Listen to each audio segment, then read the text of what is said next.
boring now that I found you. Don't take back a single word you said. It wasn't all for nothing. Can't get my mind to stop running. The past has a hold on me. Don't take back a single word you said. It wasn't all for nothing. Tonight will show a different view. Tell me a story, one where we're both wandering all over this room. Maybe I'll say what you're needing. You won't take back your pleading, and the sun will shine through.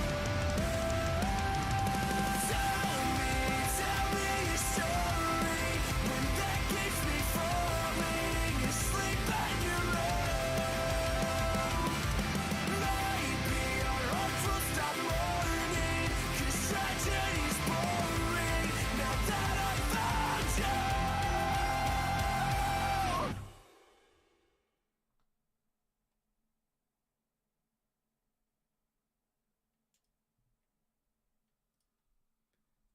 Hello, everybody. Welcome to another installment of Touchline Talk. Big news in the City world, which broke officially yesterday and was unofficially confirmed the other day. Big situation. Pep Guardiola's contract, obviously. 2 years. We love to see it. We really do. We're going to be discussing the contract. We're going to be discussing the implications of it. How do we all feel about it? Hopefully very good and hopefully very happy. If my lips look a bit kissable today, it's because I've got some they're chapped basically because of all the cold. So if they're looking particularly glossy, it's because there's some chapstick, whatever it's called, on it. EOS balm I use. So just an FYI. Yeah, we're going to be discussing the contract, why it's such a brilliant thing, why it's even better than we maybe even thought, etc. Lots to get through today with a focus on Pep. If you do want a bold fraud poster such as I've put a link in the pinned comment. If you would like to get your own bold fraud poster whilst also supporting me, you can click that pinned comment. Only if you want to, of course, but it's a pretty good poster in my view. Matty says, best news I've heard in a long time. Stephanie says, fantastic news. Sub says, big up. This news is a significant boost to our morale as well as future transfer targets. Holds a lot of value in next season transfer window as well as Jan transfer. Dan says, big up. Good morning to Breeze. Kian says, come on, City. So says, a lot of talents across Europe will be significantly attracted by Pep's signing. Hello, Gent. Jayworth, one of my beautiful members, says, I'm happy but concerned. We need to take some of Pep's generals away from him. Yes. Excuse me. Take a big swig of Pepsi Max. We'll be here for the next 75 to 90 minutes or so discussing City. Well, I'm sure we'll get on to the Spurs game as well. But the main thrust is going to be the... I feel like I need to get close. I'm still getting used to this new monitor that I've got, which lets me see the chat a bit easier. So apologies if I'm a little bit awkward. I'm still trying to figure out what is the best situation. I think that's about where I normally am, isn't it? Hopefully you can still hear me okay. Yeah, so initially it was just going to be, as you know, revealed by like Sam Lee at the Athletic and Jack Gorn, I think, and Ornstein, Fabrizio, etc. They all said it was going to be a year plus the option for another year. I didn't quite understand what that option meant, because when you see that assigned to like a player, so Man United, for example, they're known to say X player is signed for 5 years with an option for an extra year. It's always the club who gets to activate that. One assumes it wouldn't be the club who would activate a Pep extension. One assumes it would have been like Pep who has all the power, but it was just really weirdly worded, and it wasn't. I couldn't really get to grips with, like, no outlet seemed to be reporting exactly what that meant. No one said it can be activated by the manager, by the club. So I was all a bit up in the air. But that talk's all irrelevant. It's all irrelevant because it's just a straight up 2 years, which is 1 year more than I thought. I really thought it was going to be just 1 year. You know, big transfer. We'll get into the transfer window situation. Big transfer window next summer, summer of 2025. Getting ready for the 25-26 season. It's 2024. I'm not being stupid. Yeah, just I had a brain fart for a second there. for the 25-26 season, and then the season after he would leave, another manager comes in, but he at least oversees the transition, the one window transitional period. 2 years is fantastic. I don't know why. I really get the vibe that this is going to be a big summer for City, and the season after, it's going to be a big summer for City. I'm getting like 17-18 vibes. When we signed 3 fullbacks, and we signed a goalkeeper, and we signed at least 1 midfielder in there as well, probably a forward somewhere. Maybe I'm getting my years wrong, but it was a massive overhaul in respect of a transfer window 17-18, and I just get the impression that it's going to be a similar thing. There are lots of players at the club who realistically we do need to be moving on. I'm going to list them now. Let me know if you guys think I've missed any. I think certainly Kyle Walker is going to be moved on. I'm talking about summer coming up. Kyle Walker's got to be being moved on. Kevin De Bruyne's contract is up. I'd love him to sign an extension if his body's able to do it, but he's probably going to go. That's Kevin. Ake might be going. How much longer can we rely on Ake given his injury issues? And likewise, John Stones. These are 2 fantastic defenders who still have a lot to give, but can you account for 2 injury-prone centre-backs when ideally I would want us to go back to playing 4 centre-backs? I don't think so. So I'm looking at Ake, maybe even Stones in that respect. Gundogan. In fact, I believe his contract actually does expire next summer, but there's an option for an extension, I think. So Gundo might leave. Kovacic might leave. I know he's still got a lot to give, but he's a player who may also leave. Jack Grealish. He's in his late 20s now. He's surely not going to get offered a contract extension bar a wonderful season this year, in which case he's obviously got to prove himself. But he'll only have 2 years left on his contract next summer. So there'll be, questions about, do we need to move him on? That sort of thing. So there's at least, I think, 5 players might go in the summer, to be honest with you. And maybe even Bernardo Silva. He could be another one. Lots of potential players, and hopefully, again, love all these players, of course. They serve the club valiantly and brilliantly, but you do get the idea that it's time for a refresh. It's time for like a new era, if you will. Like, if we're looking at this, if we're viewing this season as almost a transitional season in that sense, we do have a lot of very good young / middle players in terms of age, like Haaland, Foden, Guardiola, Doku, Savio. But there's also some of the older guard, as I say, De Bruyne, Walker, Gundo, players who are 30, the likes of Bernardo Silva. Maybe there's a changing of the guard situation, which is exciting, to be honest. I'm very excited. I think it's about time. Of course, in an ideal world, we'd keep the same squad every single year, and they'd be just as brilliant and unique as they are every single year. But we know that that's really not how it works. This club peaked, obviously. It peaked in the treble-winning year. You can't do better than winning the treble. It's peaked from a quality standpoint, from a physicality standpoint, from an age standpoint as well. Maybe this squad is never going to be as good as that squad. That was like Gundogan's peak year, for example. I know he did well at Barca last year, and it's been a tricky start this year in that sense, but he's clearly on the decline. Lots of these players are on the decline. They're still good players like De Bruyne, but again, we peaked a couple of years ago. It's now time for a refresh. In the same way that other squad, I know there's a bit of crossover in players, but Pep's first great squad that peaked, in the domestic quadruple winning year, for example. Then there was a turnover, new players came in like Ruben Diaz, Rodri, Cancelo, etc., etc. Now we had the treble winning squad, and now it's almost like the third phase of Guardiola, if you will. And I'm very excited to see what this phase is going to be, what we're going to do, because I haven't watched the 4 in a row documentary yet, but from what I saw, or rather the tweets I've seen about it and the quotes, it seemed that the Chicky, the sporting director,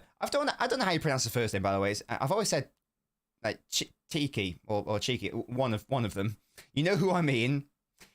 He made a comment saying something like the summer after the treble winning year was horrible because we had lots of players who wanted like a big they wanted like a new contract, or players wanted to leave, and we got it wrong in a sense. So he was like owning up to his mistakes, if you will. So they clearly know Tsatsiki. I maybe start calling him that. Yeah, I call him Cheeky. I'm assuming that's how it's pronounced, but I know some people say Tixie or whatever. So if he's owning up to that mistake, and we all know that we've made midfield errors in the last couple of seasons. Again, I don't want to keep banging that drum, but I feel like it's a drum that we keep having to bang it this season because we are seeing the issues over and over again. We got away with it last season. I kept saying we got away with it last year. We can't do it again. Lo and behold, we're not able to do it again. There's no way we're going to make that mistake 3 times in a row, surely. So I do think there will be a big refresh and a big changing of the guard, in that sense. The fact that there is 2 years as well, added bonus of that solidity, that certainty. Because there was a lot of uncertainty going on at City at the moment. It's not only like on pitch, but also, and not even off pitch in respect of just football. Like there's uncertainty with like Guardiola's future, or there was. There's also the uncertainty with like all the legal stuff that's going on. So to have this locked in, it's just nice. It's just a nice bit of, as I say, certainty, continuity. The players now know that Pep's going to be there for the next 2 years.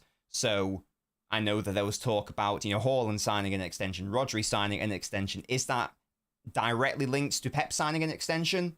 Maybe. Players will come to City regardless of Pep. We know that that's a quote from Rodri, who said, I thought Pep was only going to be here for 1 year and I still came. So clearly players come for more than just Guardiola, but obviously he's a big pull. He's a big draw, and he's got a lot of pull in that sense. So it's obviously good for him to stay and lock in that future, of course. It's also very nice what he said about the whole relegation situation. He said, if we get relegated, then I will stay, and that sort of thing. I don't know how truthful he's being there. Obviously, I feel like he's going to say that because maybe in his head he's been assured that City have done nothing wrong. All I would say on that is from like a legal standpoint, because again on Twitter it was revealed that there's no specific break clause in the contract in respect of if City lose the 115 case, then there's no clause which specifically says Pep can get out of his contract. All I would say on that, which is very lovely, but all I would say on that is if Guardiola is able to demonstrate that one of the main reasons why he entered into the contract was an assurance by City that they wouldn't get found guilty, and now it's turned out that they lied to him, then he could argue misrepresentation in respect of entering into that contract, and he could then get out of it legally. So that's the only thing to note on that. This isn't a case of he definitely locks in for 2 years. There's still a legal argument of if City did lie to him, he would have a legal recourse in terms of exiting that contract. But hey, they've said that they didn't do anything wrong. If it's proven they haven't done anything wrong, then we don't even have to really worry about that, do we?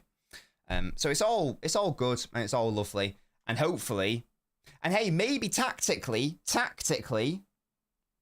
yeah, maybe those players lost 4 in a row on purpose, because another quote from Pep was something like, I couldn't leave this club knowing like the situation that we're in right now isn't particularly good. So maybe they tactically lost those games to force Pep into signing an extension, going, oh no, look, we need your help. You can't leave us. Maybe that was the thing. I don't know. What are your thoughts though, guys, on the contract? Let me know and we'll get into some more chat. Next season could be one of the best, says Matty, but still thinking about this one. Here's my prediction of what's going to happen. I'm going to predict that we don't win the title this season, but we do win it the following 2, and Pep leaves in a blaze of glory. That's my prediction right now, based on the current circumstances. Bree says, let's talk about possible midfield for tomorrow. Cove not available, but maybe we should really trust Wright and Nico. That is a massive L, isn't it, Breeze? It seemed like we were getting everyone back in training. De Bruyne was back. Doku was back. I know Diaz is out, but even he was doing some light training. Kanji, etc. Everyone seemed... Ake, I think, as well. They all seemed to be back and fine. And then we learned that Kovacic went off at half-time and the manager said, oh, it was just a tactical one. Now he's out for like a month. which is really frustrating. In my view, there is no world, rightly or wrongly, there is no world in which Pep will trust Wright and Nico against Spurs. I just can't see it happening. And then we play again at Anfield, don't we? Maybe against Feyenoord in the Champions League, but I would be staggered if he trusted one of those two. That's not to say I'd be against it personally, but I just don't think that's realistic. This is what I think we will do. I'm thinking. Because I was going to say, he's got to start Foden and Kevin, hasn't he? Got to. The question just becomes what's happening with the left wing situation.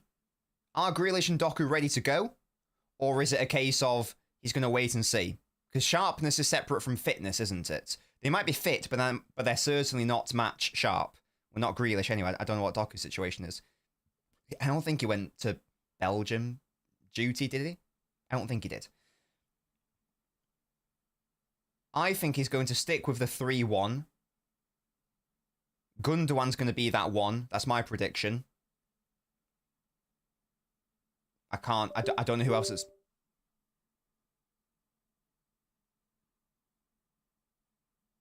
Do you guys hear that? Or was that just me? I think that's my mouse acting up.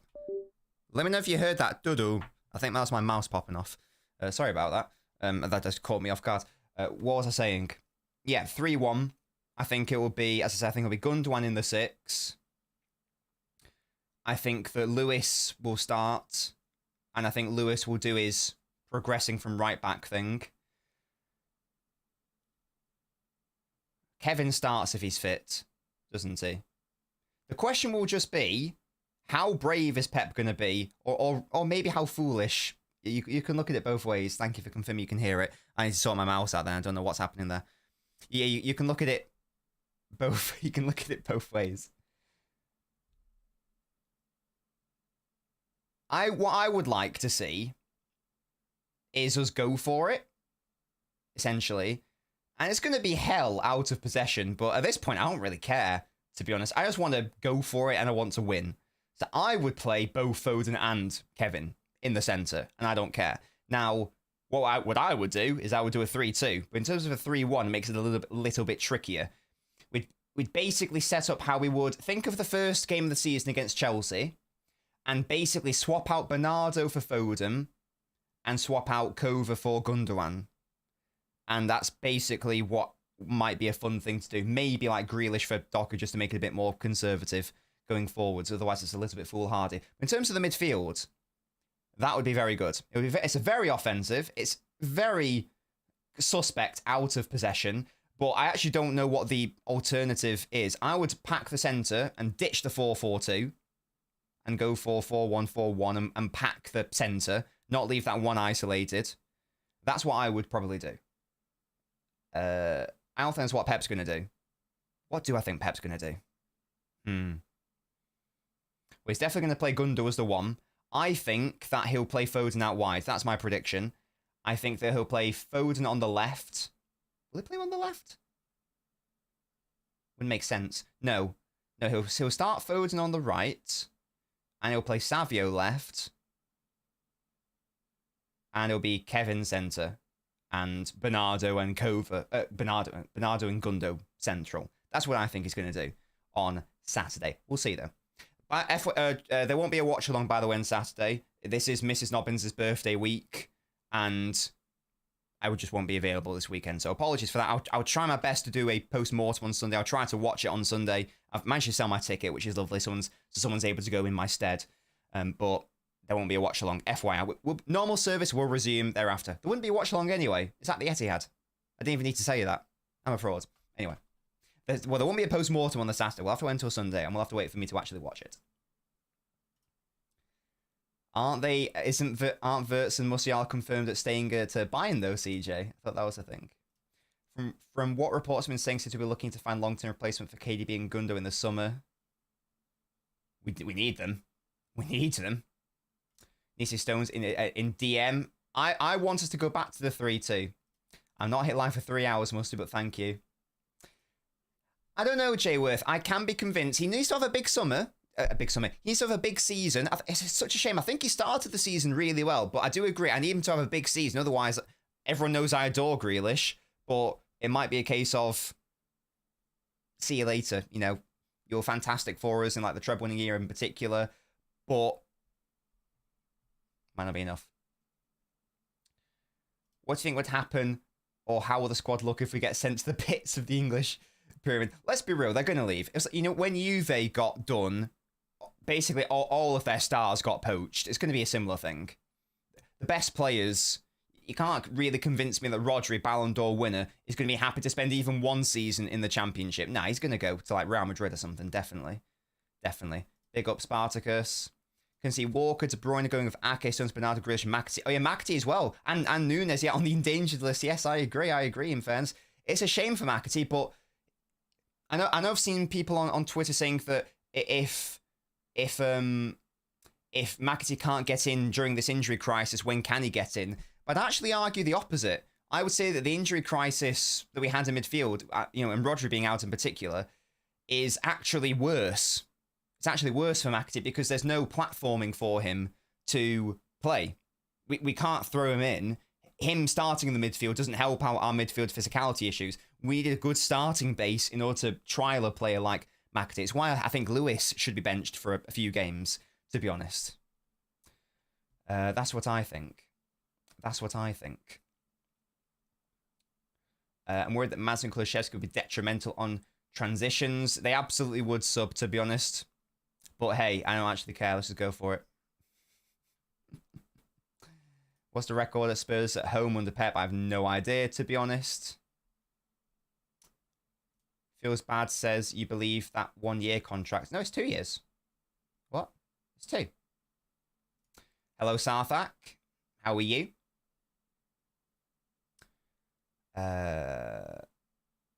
Pep staying for 2 more years. I think it means that Pep's been at City half my life. He'll have been there for 11 years, right? 11 years, I'm pretty sure.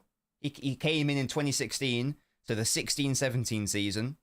I think that makes sense. I think that's right, 11 years. Thank you, Ivana. I'll let her know. 7-6 goals versus Manfield away, brilliant. Rodri grew up dreaming of playing Swindon and Tranmere. I don't know what you're on about. Jeremy says, what about a 2-3 with a back 2 of Ake, Akanji, and 3 of Guardiola inverting Stones and... Sorry. 2-3. A back 2 of Ake, Akanji. Okay. Guardiola inverting. Right. Stones and Kev. Floating in the outside channels. So you're double inverting the fullbacks. Are you playing Stones at right back? Or are you just double inverting defenders? So you got 1 centre back and then 1 full back. Is that what you're doing? Let me know. I haven't quite understood that, I don't think. Rice Gundo pivot, says Pumla. Sorry, Rico. Rice Gundo. Rice Gundo pivot would be lovely. No, Rico Gundo pivot. I don't really want to see Rico. I want to see Rico start, to be honest. The likes are looking dog shit. I haven't even checked the likes. How are we doing? Yeah, guys, come on. There's over 100 people watching. Come on. The aim is to always get to 115. Come on. Get the likes up for a Pep extension. Come on now. Come on now.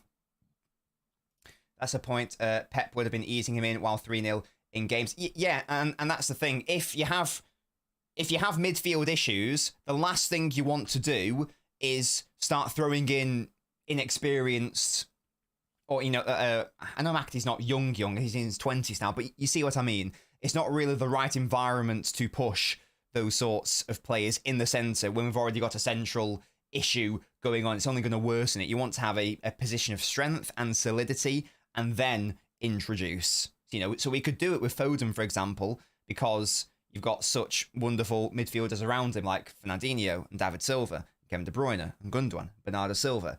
You can do it quite nicely. It was like when United went through their dominant spree under Fergie, it was relatively straightforward to integrate and introduce these youth players. It's a little bit trickier when you're going for titles, and so therefore every single game's must win, but you don't have a solid base to get things started. It's a tricky one.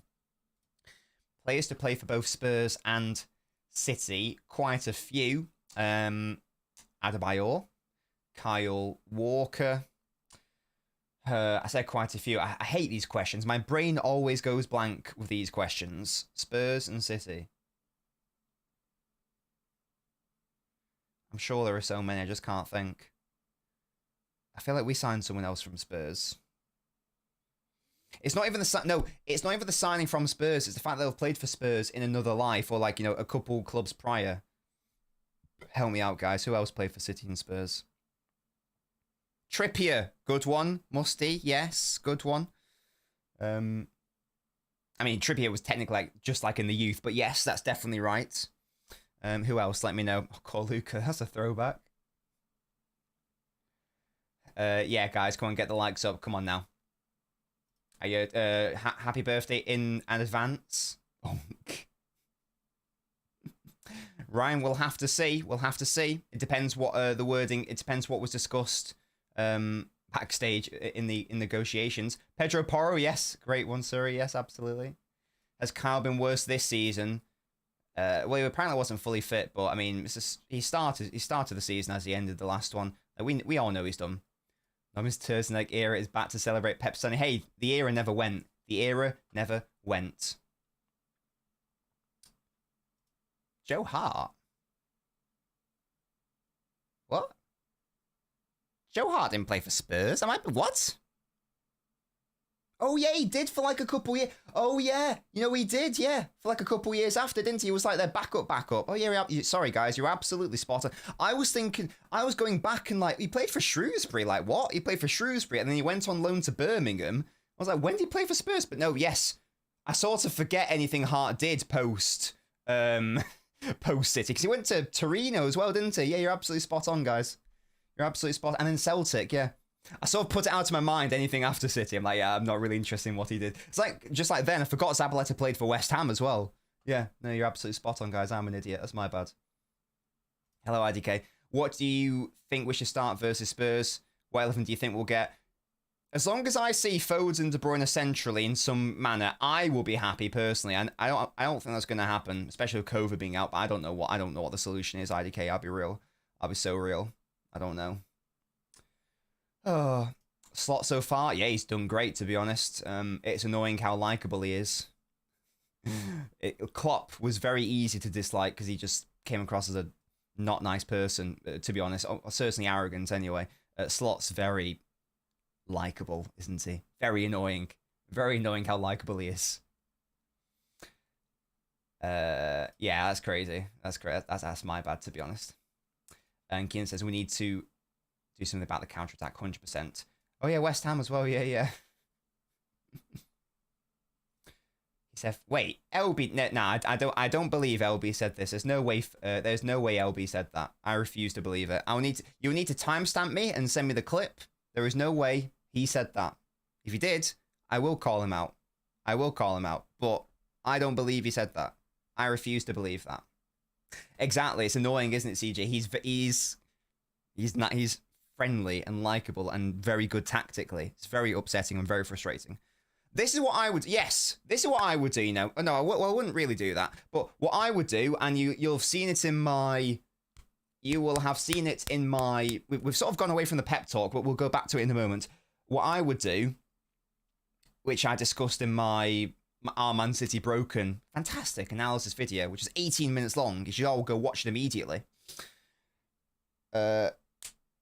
I would bring back the false wingers. False winger. I'm popping Guardiola at left wing. This is how he won the title, by the way, so I don't want to hear anyone say Guardiola left wing. That's how he won the title. I want Guardiola left wing. I want Foden starting on the left, moving centrally, so he actually goes into left central midfield. So we're not starting a left winger. So Grealish, Doku, sorry, going to have the whole bench. Guardiola's playing on the left. That pushes him up further. Yeah. Lovely. Yes, Jack, I've moved it so I can see your comments. Musty, what the hell, mate? Yes, that's what I do. Guardiola out on the left, and Foden tucking in, and then De Bruyne on the right side, and then Savio out to right wing, and then I would have probably, what would I have then?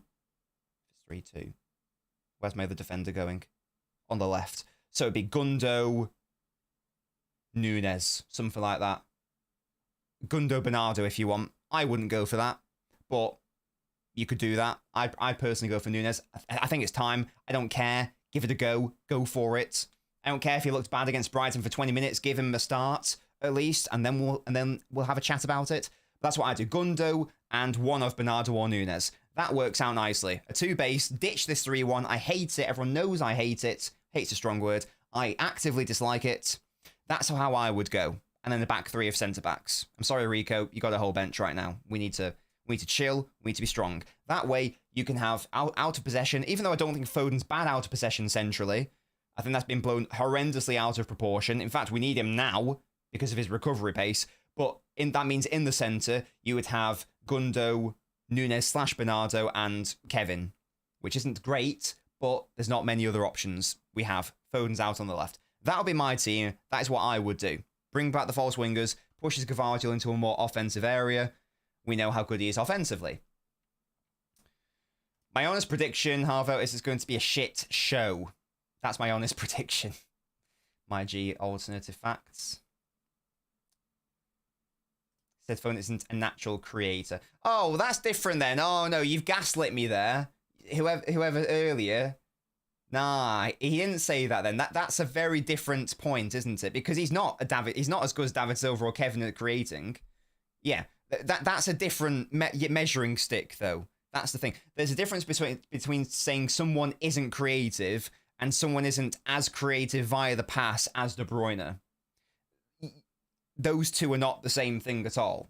One is right, and one is very wrong. Yes, I've got a monitor in front of me where I can see the chat. So I'm looking at your comment right now, Jack. So the idea is that it can be more, rather than me doing this, it's a little bit less personable. The idea is that I can chat to you guys here. Hopefully it's a better experience and it's more natural. Aren't Van der Ven and Romero out? Shall I tell you the last time they were out? When they played us at the Etihad, and we all know what happened there. We bottled it, and it was 3-3. So just because they don't have their 2 centre-backs does not mean that they won't play well, or get a result, rather, because we should have won that game. But we were stinky in terms of finishing and defending. Stinky.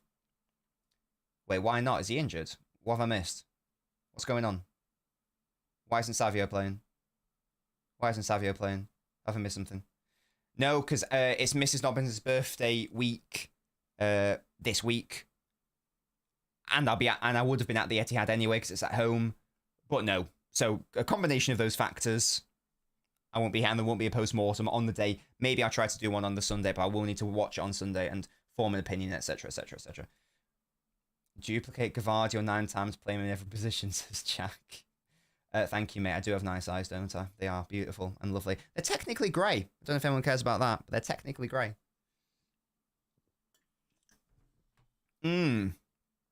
Lads, still over 100 people watching. I want my 115. You know the drill. I want my 115 likes. I don't care if it's technically 130. Do it for the meme, guys.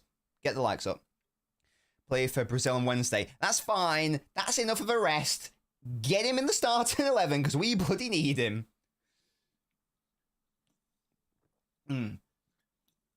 Excuse me. But yeah, so shame on you, whoever tried to throw LB under the bus then, because I would have shouted at him. But yeah, there's a big difference between, and that's the issue, because people will say Foden isn't as good creatively via the pass as Kevin De Bruyne, which is an objectively correct thing to say. Nothing controversial about that.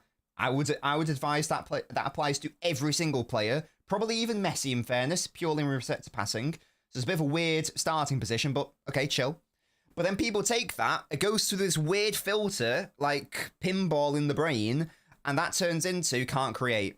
It's like, right, interesting. So why did he have the most second and third assists last season in the Premier League then?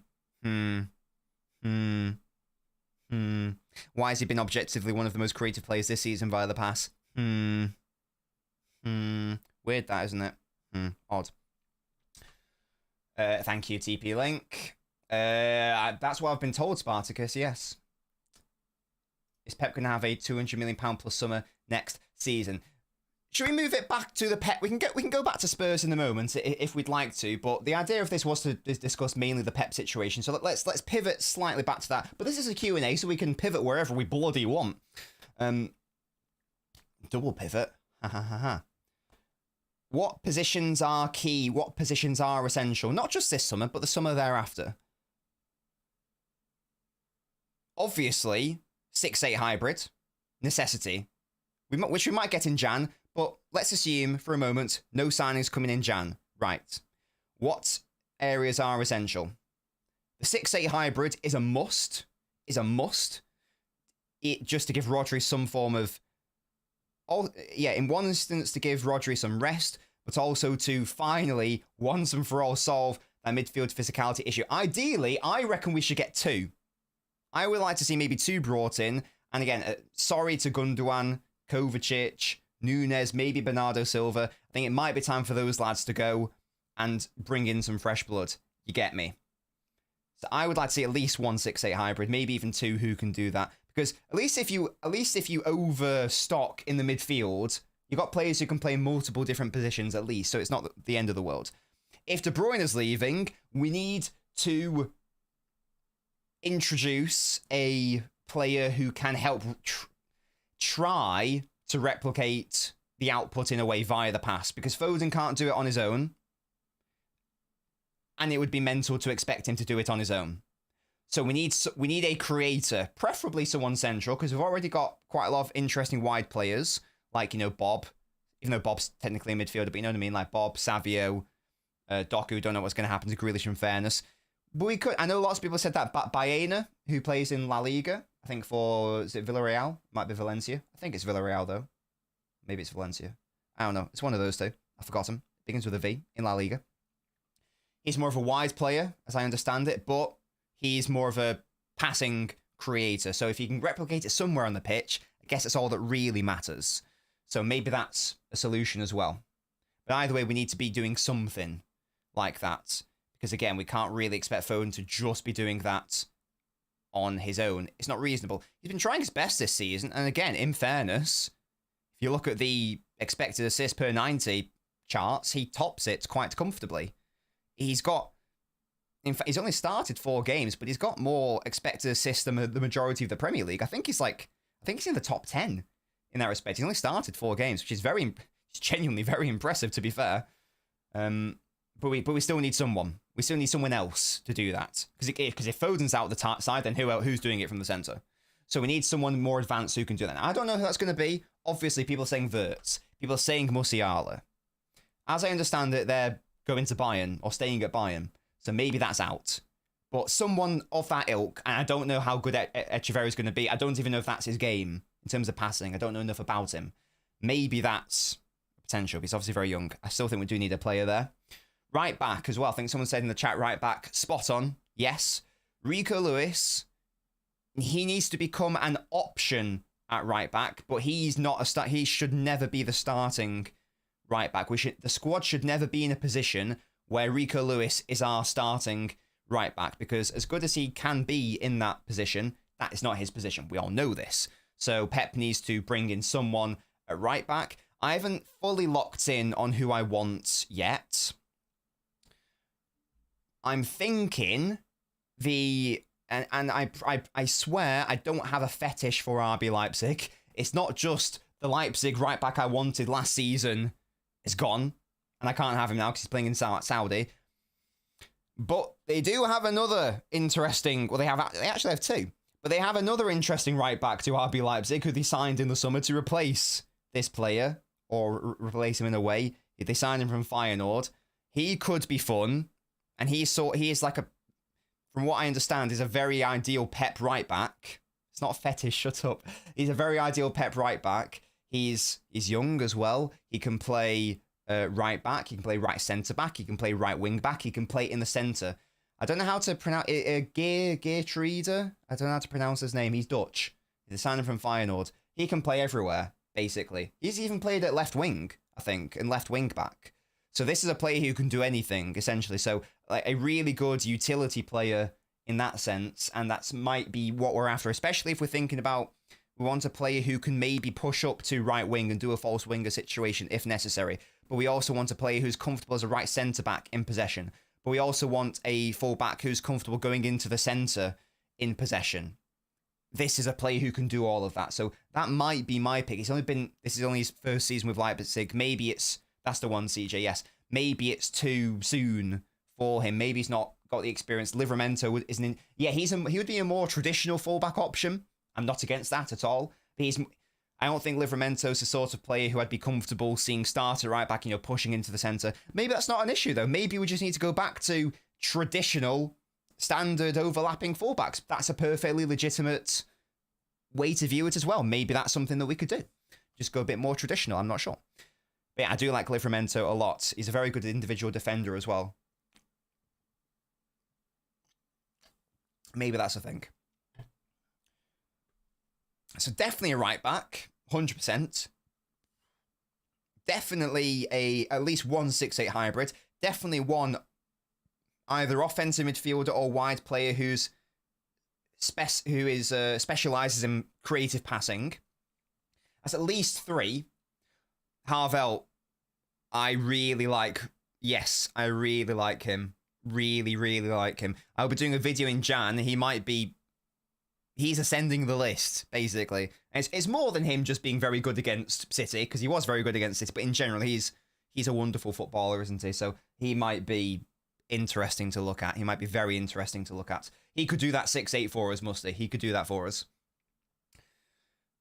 So that's at least 3 positions. I think we also need to be getting a centre-back, to be honest, especially because if we looked at that list earlier and we had Ake and Stones on the chopping block, even if one of them goes exactly J-Whiff, he'd be perfect. Sorry, I'm doing a lot of burping. I'm having a lot of carbonated drinks right now. Apologies. I think we need another centre back. I don't know who. In fairness, lots of people are big on Diamandi from Sporting. I don't know enough about him. I thought he was all right against City, but that's obviously a 1-game sample. I don't know enough about Diamandi. I know he's like the love child of Football Tactico Twitter, and they all seem to love him, so one assumes there's a good reason for it. I know we were also linked with, again, going back to Leipzig, there was another Leipzig centre-back who we were linked to. What was his name? I think he's French. Can anyone help me out? It might begin with a D. I'm not 100% though. We were apparently linked with him. I don't know how true that is, but we need a centre back as well. Let's be honest. Sergio Ramos. We need a centre back. That's at least 4 players. So a centre back, a right back, a creative passer, and 6'8" hybrid. At least 4. That's the one, Rowan. Yes, I think that's the one. Lekeba, thank you. We've been linked with him allegedly. That's at least 4 players that we need to bring in. I wish it was Simicon Musty, but he's in the bloody Saudi League. I'll tell you who he's playing with in the Saudi League. Laporte, my favourite City centre-back. Apart from Vincent Kompany. So, that Saudi, I don't know the Saudi club. That Saudi club has got like one of my dream centre-half partnerships, because Simicon's playing in the centre for that side. They're not really using him at right-back, which is a shame, because he's so good there. Yeah. Hey, maybe we can bring back Laporte. I'd love that. But no, yeah. So yeah, that's at least 4 players. I can see, again, just going back to the Pep discussion, I can really see Pep going for all those positions this summer, especially if, 5, 6, 7 players move on. We'll actually need to sign even more than that. A reserve striker is needed, says make or break. Richard Dunn, yeah, shout out Richard Dunn, to be fair. And Distan, of course. But I just love Laporte. Everyone knows I love Laporte. What was I going to say? Yeah, on the reserve striker situation, I still don't want a 9. I still don't buy that it would be a good idea to sign a backup striker. It would be a good idea to sign someone like... I'm not just saying this because he played well against us. I'm not saying we should sign this player. Someone like a João Pedro. Someone who can play as a 9, but is also fantastic, and not just competent, but fantastic in the 10 and out wide. That's the sort of player we need, because we need, in the same way that I don't want us to sign a pure 6 because where does he play when Rodri plays? We need a player who is capable when Haaland starts, which is going to be the vast majority of the time. It can't just be a case of you only play when Haaland doesn't. So we need someone who's able to play alongside him out wide or behind him in the centre. That's also what I'm after, but also not be a hindrance. So like Alvarez's first touch, for example, it can't be a player like that. That's not good enough. That's not good enough. That's why I reference someone like a João Pedro. Someone like a Firmino from a few years ago would be ideal. You get me? More of a false 9 sort of player. So in theory, they could play up front on their own, but they could also play deeper. That's what Havertz... Genuinely, no, not genuinely, no, because Havertz, I don't want him in midfield. No, scratch that. Not like Havertz. No, bad Jack. No, not like a Havertz. Someone like, as I say, a Firmino type player or a João Pedro type player, someone who we know would be comfortable out wide, striker, and at the 10. A second striker. I don't really want a second striker because second striker suggests more like an Alvarez type player, and that's not really what I'm after. I'm after someone who can play, who's more comfortable in deeper midfield areas. Not like a 6, but, you know, deeper than second striker. You know what I mean? Someone who's able to contribute in respect to build-up and is competent on the ball. To be fair, a second striker with a good first touch, maybe, in fairness. Maybe. And is also comfortable playing at 9 on their own. That's what I'm after. That's what I'm after. Let's get into these comments. Oh, yeah. Where's Doyle playing nowadays? Because I've heard lots of good things about him. Mbappe. Yeah, bring out Nathan Manua. Shout out. Yeah, exactly. Out-and-out striker, no. A versatile forward, yes. Gyökeres can play on the wing. Sunji Ha, yeah, big up. I think JSP and Doyle would do well, says Harvelt. I'd love to give them a chance, in fairness. If they're trusted to be promoted, then sure, absolutely. Yo, that's a fave for me. 6 foot, quick, both-footed. Ball striker can be a left wing 10 and striker. That could be fun, Suri. What you've described is what we're after. Definitely. João Felix. I think I really dislike João Felix.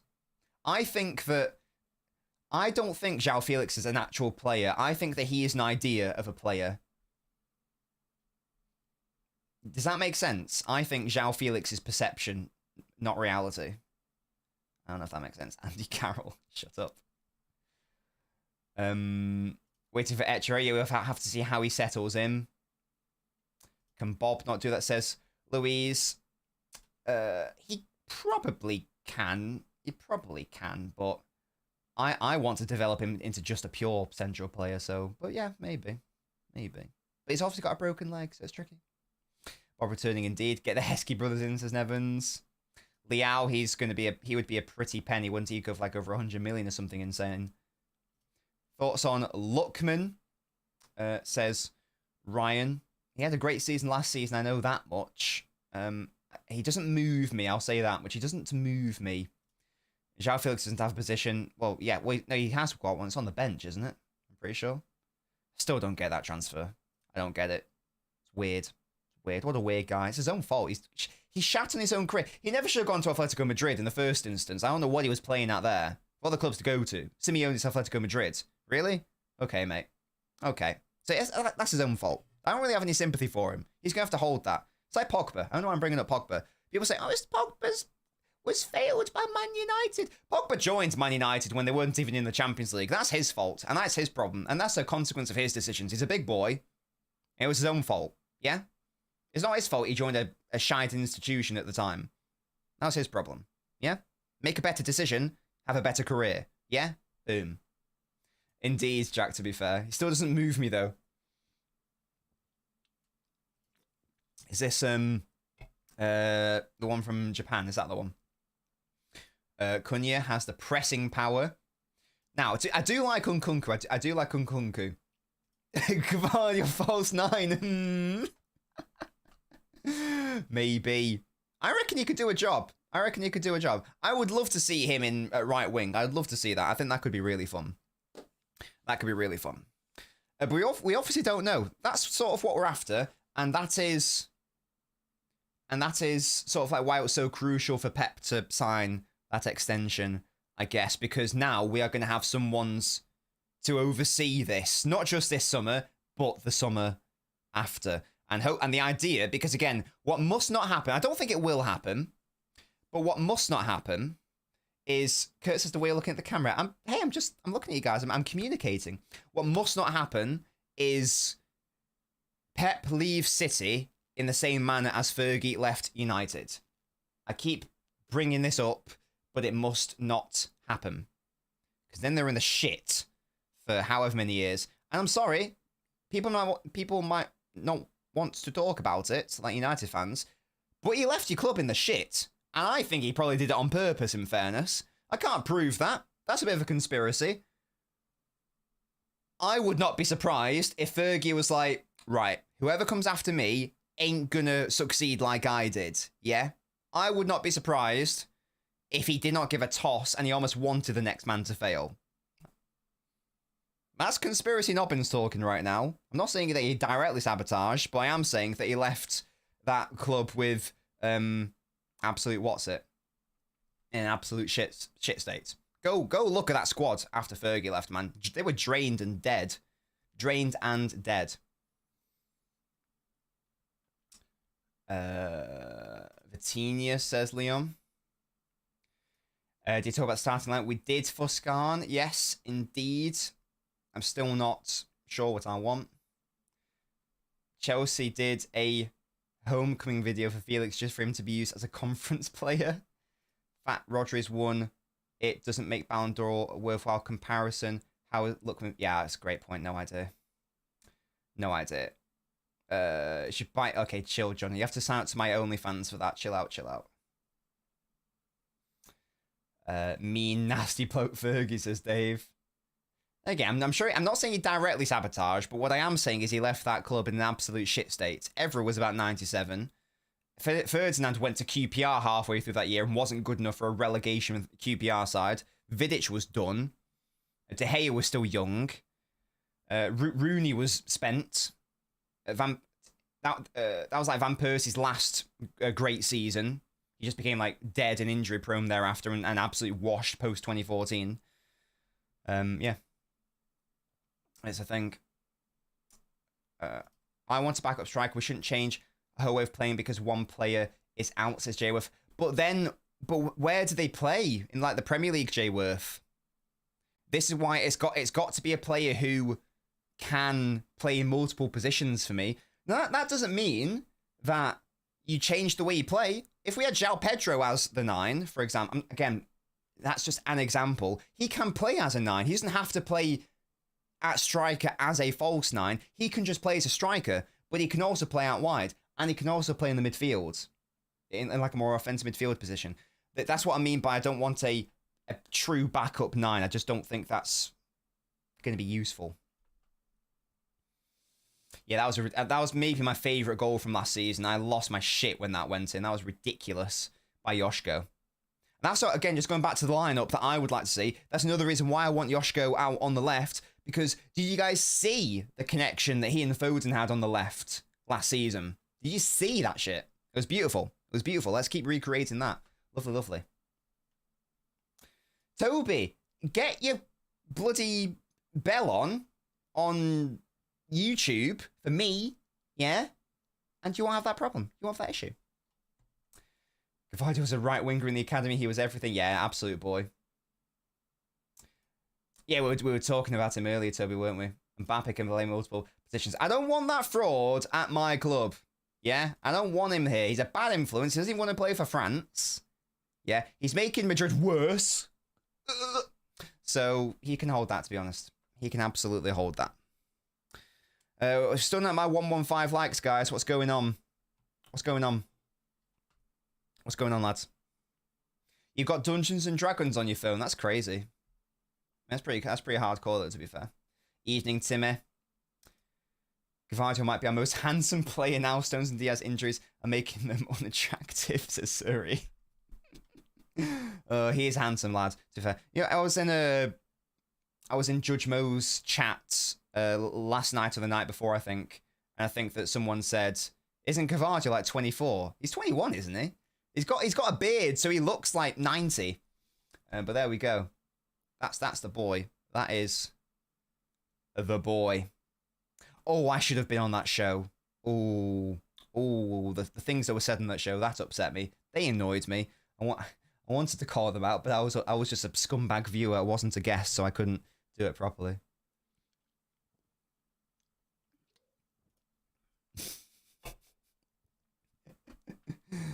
Toby, who is the fittest Arsenal player? Who is the fittest Arsenal player? Let me know. We trade Mbappe for Haaland? Hell no! Why would I want to go for an inferior striker? The vibe. Why would I want to go for an inferior striker? Hell no! Hell no! Give me my generational number 9. Yeah? Yeah? Oh, wow, he's older than I thought. Okay, fairs. Maybe 24 wasn't a terrible shout. Gravato's younger than me and he looks about 30 years older than me. Guys, listen to the Nobbot. Leave a like on the video if you're enjoying it. Even if you aren't enjoying it, leave a like on the video. You think I care if you're enjoying it or not? I don't leave a like on the video. Also, guys, in honor of the Bold Fraud extension, click the link in the pinned comment if you would like a Bold Fraud poster similar to what I have there. Yes, if you want to adorn your room with Bold Frauds smoking cigars, you can visit the Knob shop. There's a very big poster. It's fucking 90 centimeters tall, which is nearly a meter. Click the pinned comment, and you too can have a Bold Fraud smoking a cigar on your wall. I do one better. I'll give you all the players at Arsenal. Okay, chill. Nice, Mike Curse and Mussy. Thank you. This is the Nobbins logo, as you can see. Look at that. It's fancy and everything. We love to see it. Excuse me. I'll take Endrick and Mbappe. Yeah, get Mbappe out of here. I'm like a Bond villain. Hell yeah. Who might leave us, says Kian. Who might? Walker. Kevin. Stones. Ake. Grealish. Bernardo. Gundo. Don't know if I said Kova. Nunes. Quite a lot of players, in fairness. Win is gorgeous, true. And he had Nobbins Dark Arts post. I don't know what that means, Scott. Kai Havertz. Gabriel. Erdegaard. I'm only going to give you Calafiori there. That is a whack. That is a whack list. Nah, that's crazy. Up your standards. Oh yeah, Calvin Phillips is still technically a City player. Crazy. Will I ever change my YouTube profile to the logo? No, the Nobbot is the logo, Jack. Next time you see the Nobbot message, go look at that. Sell Edson starts. Shut up, Musty. I keep Bernardo, says Ryan. I just think at some point it's got to be time. I love Bernardo, but at some point it's got to be time to move him on, I think. And maybe next season is the season. My dyslexia makes me think 1 meter is 60 centimeters. I only know how to use the metric system. Yes, a 90 is nearly a meter. The post is 60 centimeters wide, in fairness. But yeah, as you can see, it's a big lad. It is a big lad over there. How do you weigh a Kevin extension? Good question. For me, it depends on his salary, and it also depends on his fitness, because we can't make De Bruyne like the highest earner, or I don't even know what the wage situation. He might be our highest earner or joint highest with Holland. I don't know. He can't be our highest earner if he's only available for like a few months of the season. So he's got to be able to demonstrate his fitness first of all, and I'd still sign an offensive player. I'd still do that, and maybe they can learn from him, etc. It's interesting. Kolmuani, why? Hello? Yeah, Toby, stop underselling my boy like that. That's insanity. That's insanity. Where's the tactics board? It's over there, mate, near my Haaland printer, which prints when people become YouTube members. Indeed, yeah, it's a little bit trickier. Don't think Pep would ever let Bernardo leave. He's going to stay here forever. Is that what's going to happen? Mad. Absolutely mad.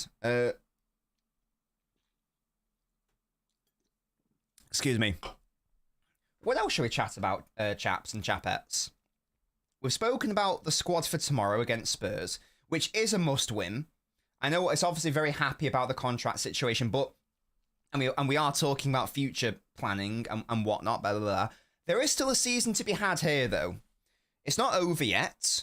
It's not over until the bald Dutchman sings, and he hasn't sung yet. I don't know what that means. So there is still there's obviously hope. Only played 11 games. I know there are issues which we can't remedy until Jan. Who knows what's going to happen there. There's still a season that needs to be won, or rather attempted to win. If you ask me now, will we win the league? I don't think we do. Ask me post-Jan, I might change my mind. Depending on what happens, obviously. But that's what my honest thoughts are right now, that we don't win the Premier League. But there's obviously still a chance we can do it. So there is still a title to be won and to still go for. So must win tomorrow, obviously. And then sadly we go to Anfield. And we all know we're going to drop points there. This is also why Spurs is must win.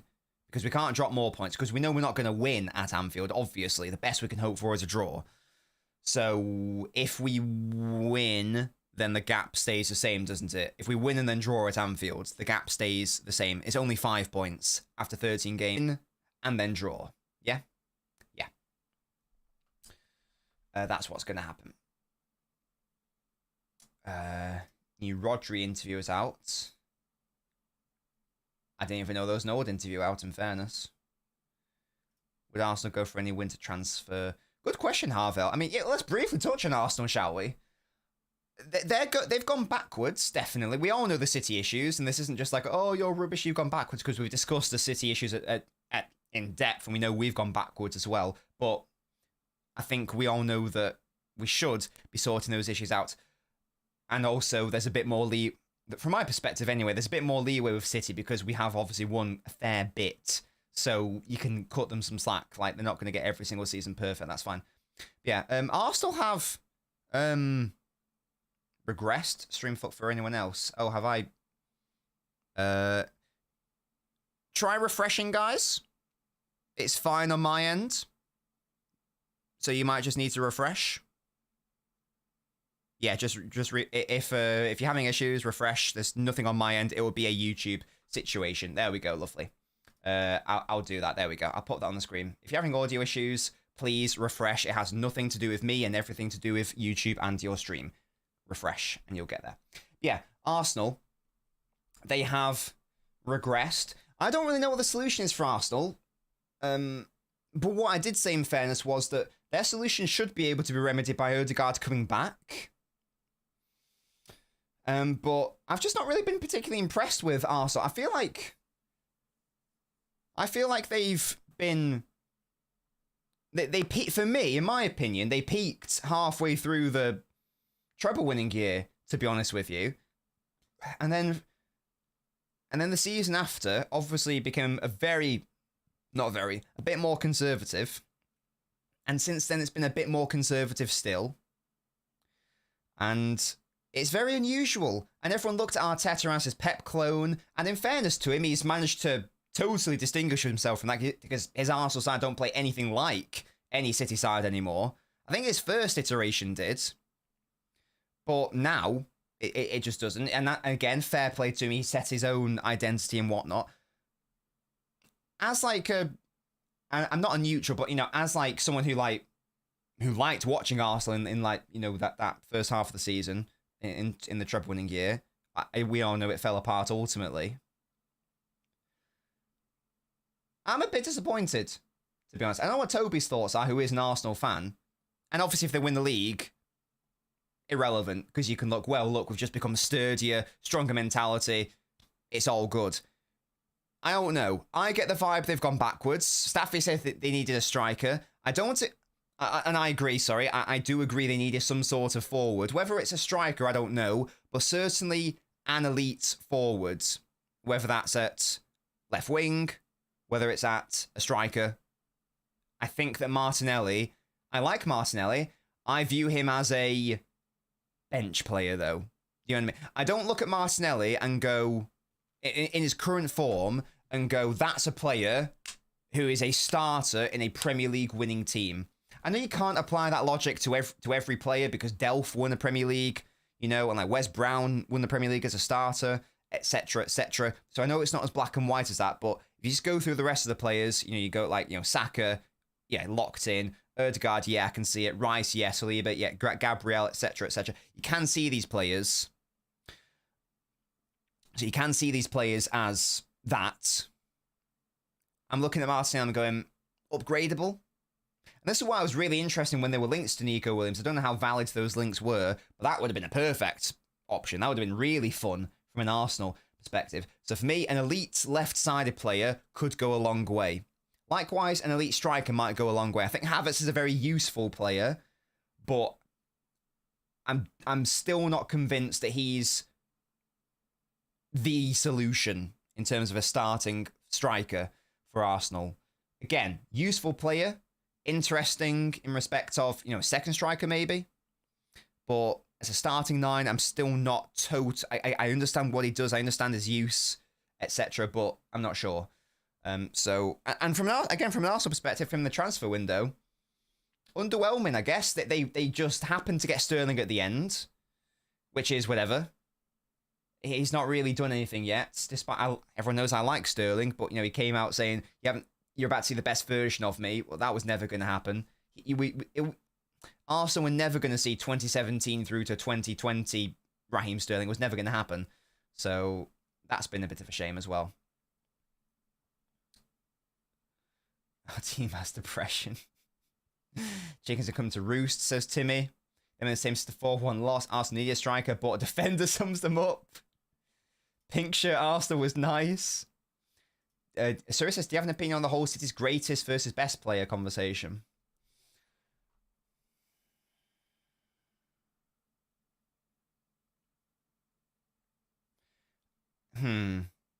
One interesting question. I remember doing a TikTok video years ago. It was a TikTok video, so it was years ago. And I explored the linguistic differences between these two words and tried to offer a solution as to what the difference was between greatest and best. And the conclusion I reached, I think at the time, was that best is more about in the now, whereas greatest is more to do with almost like the weight of history behind it as well, if that makes any form of sense. I don't know if that makes any form of sense. So a best might be more about the actual quality of the player, whereas the greatest, that might involve less obvious things. So that might involve, as I say, the weight of history. It might involve particular moments. It might be less about consistent brilliance, and it might be more about, as I say, moments and memorable situations. So, for example, I think Mussy just said it there. Mussy says, greatest Aguero, best David Silva. Now, for me, David Silva is a better player than Aguero. But I can understand why someone would say Aguero's got more greatness because of the moments that we all know, and just moments, etc. Musty's a City fan, Red Vision.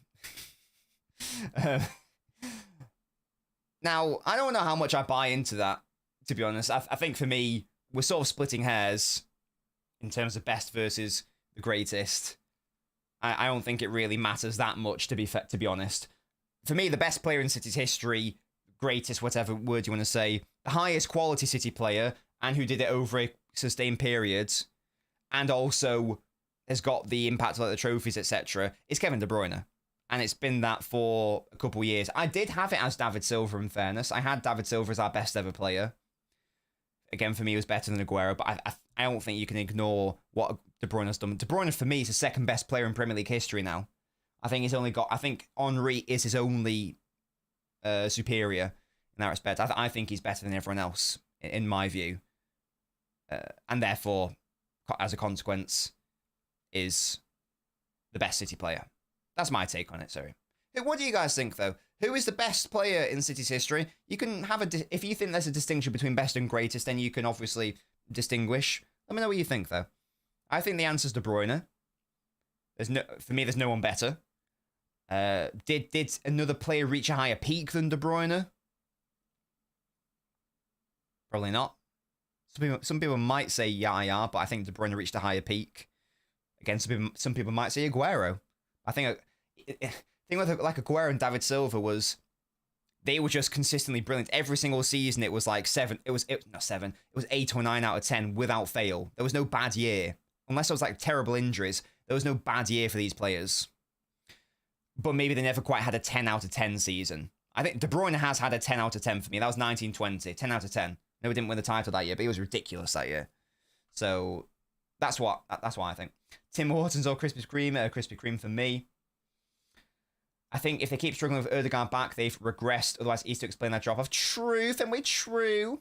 I think with Tet and the conversation, and the conservatism, I like the ability to adapt. My issue is the adaptation. That's what I mean, yeah, Toby, exactly. There's nothing wrong with doing an Inzaghi and normally playing, quite nice and fluid, but when you need to, adapting, absolutely fine, and that makes sense. And I'd want my manager to do that as well, if they felt they had to.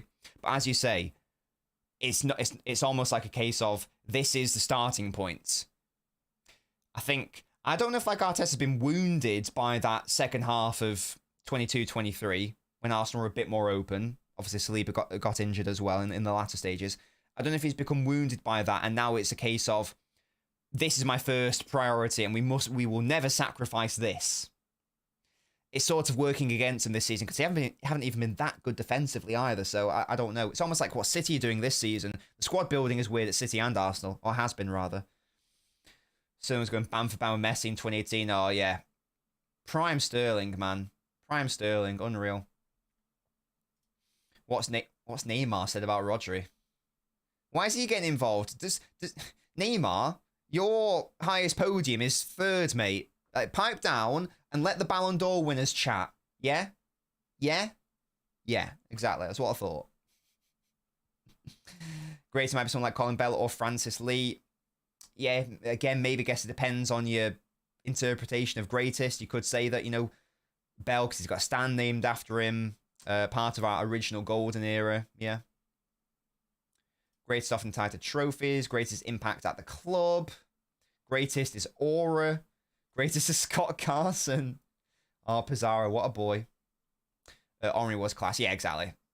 That's why I'm reluctant to say De Bruyne is better than Henry, but I'm putting them in the same tier. I don't think there's much of a difference between the two. Although I still think Thierry Henry's better. Gundo's a greater player due to achievements and big moments. Yaya is the better of the two. That's a good... Yeah, I like that as an explanation, yeah. Because for me, I've got tiers of legends, for example.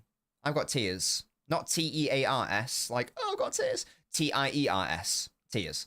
I don't have Yaya in my top tier. But I do have Gundo in my top tier. So maybe that goes to what you're saying, Suri. Maybe that goes to what you're saying. Not liking the lack of Sergio Gomez. Oh, yeah, big up Kolarov, man. Actually, my boy. Can you do a political compass based on football managers? Shut up. Yeah, Stephen Allen, big him up. You got a 14-year-old training with the first team. Right, focus on getting Nwaneri into the first team and then worry about your 14-year-olds, you little weirdos. Yeah, that's crazy. It's a very good point. It's a very good question. I don't have the answer. Weird guy. Weird guy.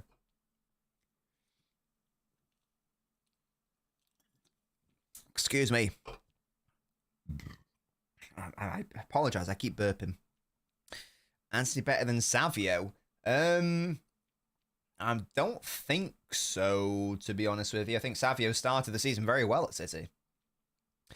And, yeah, he's only a baby. So, yeah, I definitely don't agree with that, to be honest. 2010 baby training with first team is mental. Yeah, so that's Arsenal's problems. There is a world in which they can solve them. I think they've got the squads to deal with it. I think that even though the squad is smaller than City's, which I didn't actually realise, Arsenal's squad is smaller than ours by one player, I think, which is insane. That's including, the youth players as well. It's still small. It's crazy. I still think the squads can work. They'll have because obviously they don't have a player out for the whole season. Ødegaard's back now. There is a way it can work. I think that's more of an Arteta problem. City's problem isn't a Pep problem. It's more a squad problem. It's more that he just hasn't got the players right now because they're injured. So it's a little bit trickier. The Liverpool situation, because we discussed Arsenal. And Arsenal's still in this title race, of course, but they're 9 points behind Liverpool now, so they're going to need a big fall off there, of course. They might need to win at Anfield, and they'll need us to beat them at the Etihad probably as well to have a shot, I think. The hope with Liverpool is that they do what they did last season and they fall off at some point. But that's a hope. That's all it is. Last season, I was very convinced they were going to fall off and the mean would average out. And it did, ultimately. Darwin was Darwin, and it happened. I don't know if I get the same vibe this season. They've totally changed the way they play. It's much more... what's the term? Reserved isn't the right word I'm after. It's more deliberate, I think is what I'm trying to say there. It's more measured. That's what I'm after. It's a more measured, deliberate approach by Slot. It seems a bit more predictable in a good way. It seems like you can positively predict better with how Slot plays compared to how Klopp was playing. So Liverpool might not actually drop off, in fairness. I think the only way they will is if they have like a big injury to like Salah or a big injury to Gravenberch, for example. Outside of that, then they're right now, I think you've got to say lots of debate. Are they favourites for the title? I think they just are, to be honest. Sorry, I apologise. We've deviated a lot from the original Pep situation, but that's the purpose of these shows, to be fair. We deviate and we chat about other things. Who's been the worst signing of the past 10 years? So we can go back to 2014, right? The answer to that is Mangala.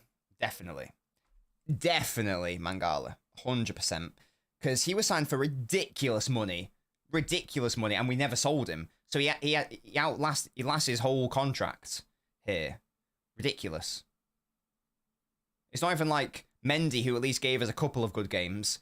Mangala gave us one good game. And in relative terms, he was more expensive than Mendy as well. So definitely him. And the fact that he came to the... He came to the awards ceremony. Was it for the Centurion year or the domestic quad year? It's one of those two. And it was like... Mate, he came in a full kit. He was still an Everton player, but he got injured, had to leave. I was like, what are you doing? Your full kit. What's going on? He barely played for us that year. Obviously, he played enough to get a medal. But I remember, like, the announcer saying his name, Mangala, we're all looking like, what? What's going on? That was bizarre. Yeah, definitely him. Easily the worst.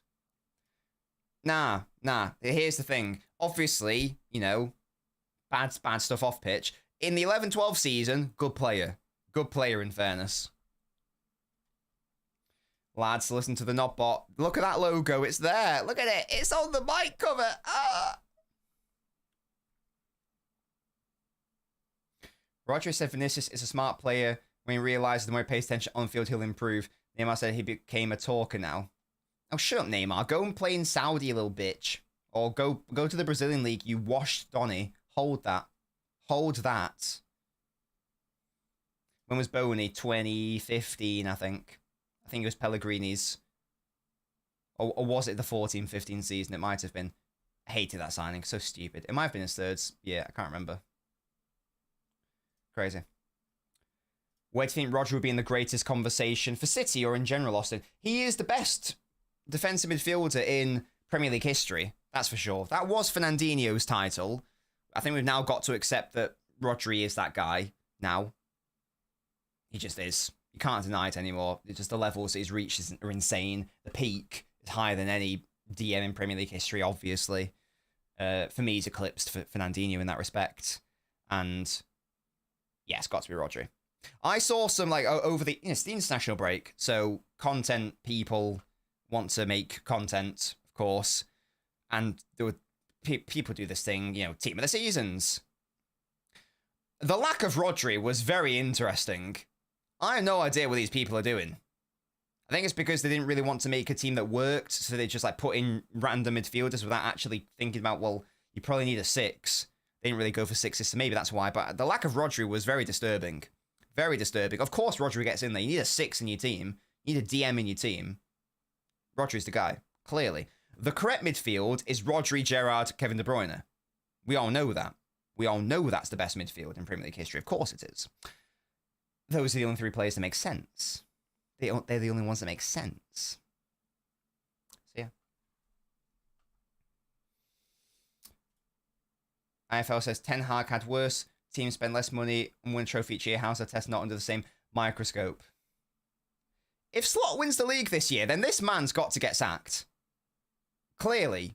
Because if I was an Arsenal fan, the only bit of hope that I was, or rather, the only excuse I was giving Arteta was, well, he's losing to Pep. And that's a little bit of a pathetic way to look at it, but at the end of the day, it is still Pep. It's obviously not impossible, but it's very tricky, so you can at least rationalise it and go, well, he's losing to Pep, so it's whatever, it's a thing. If another Donny comes in his first season and wins it, then that totally blows out the arguments of, well, who do you bring in? Well, who was Slot? Who is Slot?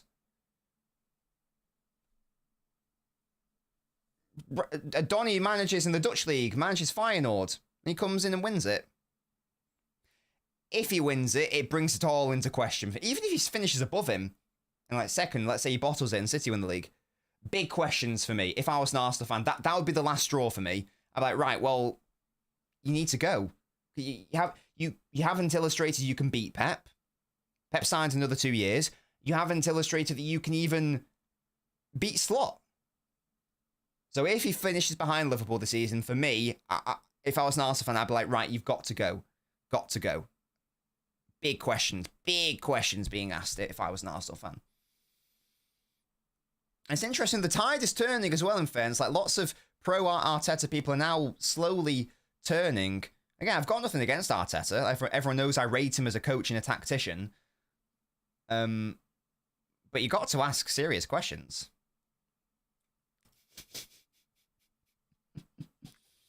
Neymar's focus on getting fit. Yeah, exactly. Focus on, like, going back to the Brazilian league, you dusted Donny. What's City's 5th best signing? Not a top 5. Just give me the 5th. What? I've no idea. Yeah. Let me think. Oh, God. Aguero. So I've no idea. It's probably someone like Haaland. I don't know. Something like Rodri being over Vieira confuses me.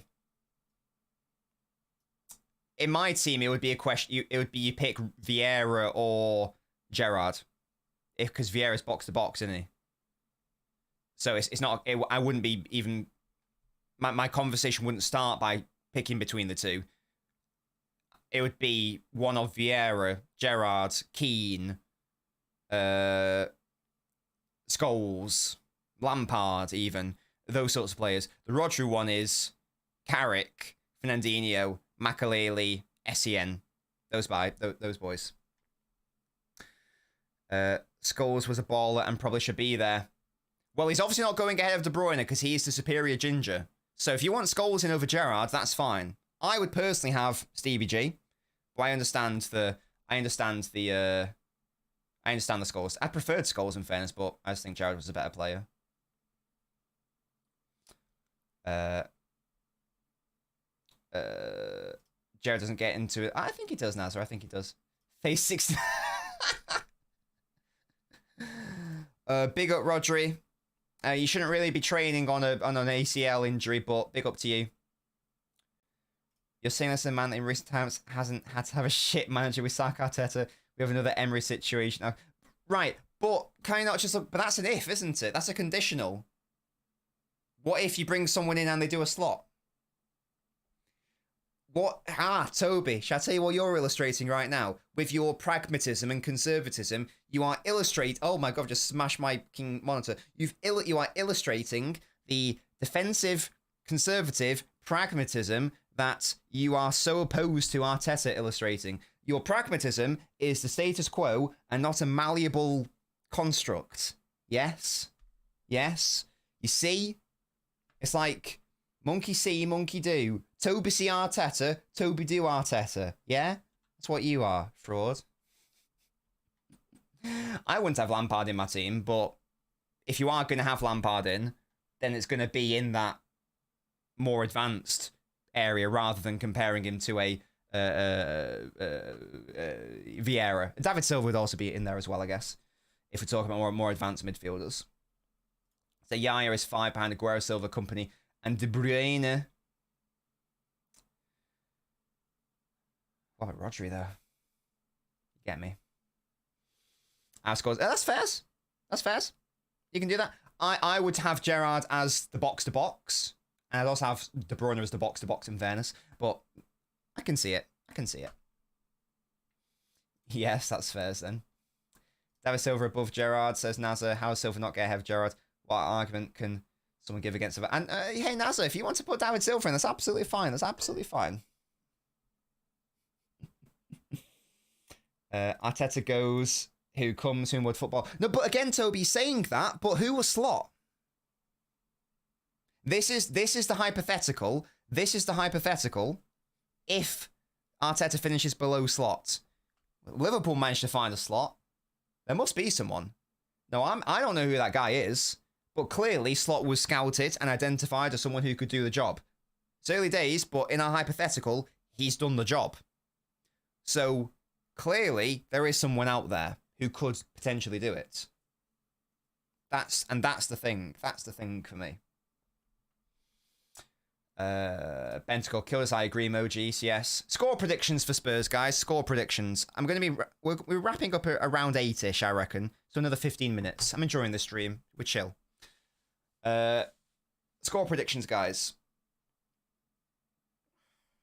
What we doing? What we saying? What we saying? I think it might be a draw, you know, I can't lie.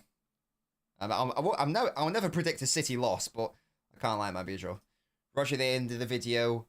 Always returning his Ballon d'Or. At least 2 more years to Pep. Pep's response, yeah, at least 2 more. Yes, my boy. Was he even in FIFA 17? Had he not retired by that point? What was his last season? His last good season was 2014. He retired 2 years after that. Oh, I think you're right. Well, FIFA 17 came out in 2016, so that would have been the 16... Was he in the 16-17 season? 13-14. In my head, he retired the season before that. I know you're doing it as like a bit, so I was just interested. Worst tackler in Prem history? True. Jay says no City player gets over Stevie. Well, Kevin, but I take your point, Jay. In my midfield, I have 3, so I'd have room for them both.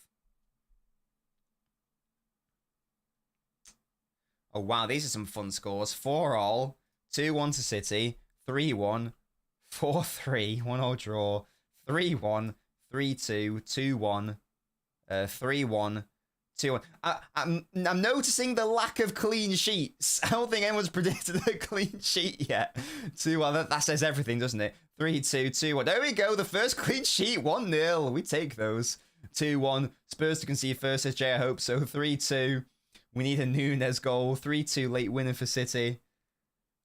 I'm going to go... What am I going to go? I'll go 1-all, I think. I think that's a reasonable prediction. I'm hoping for a 2-1. But Kovacic is out. Our players are back. A lot of our players are back, but they're still not match fit. Diaz is our best defender. Is still unfit. Still injured, sorry. So, yeah, it's looking long.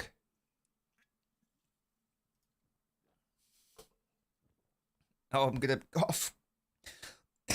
Excuse me. 8-7 City. Holland scores 9, but it's only 8-7. Wait, what? Clean sheet, what's that? Good question. I don't know. Who knows? Not me, that's who. Kushevsky's going to score. You just know. He's having a very good season, to be fair. 3-1. Rodri to make a cameo, can you imagine? Pep to make a cameo at this point. Someone said 5-1. Okay, don't. You need to chill. You need to chill. Winning 4-1. Etihad record stays alive. Luis has 3-2. 2-0 down at halftime. Savio turns to Mahrez to win 4-2, says Oliver. I can't be bothered with drama. I just want a nice, easy win. As I mean, I'm enjoying myself. As I say, like tomorrow, it's I've actually arranged a whole day for Mrs. Nobbins, and she's got no idea what is going on tomorrow. Even I don't know what's going on tomorrow, and I won't be revealing it now. But it's going to be a lovely day. I've got the whole thing planned. It's going to be fun. Yeah, I won't be able to keep updated with the score. I just want it to be like, refresh it at like 8 o'clock. City win. 2-0. How lovely. How wonderful. What a glorious age we live in. That would be fun. 2 own goals. Spurs without Romero and Van de Ven, it would be a goal fest, says Fuskan. Absolutely.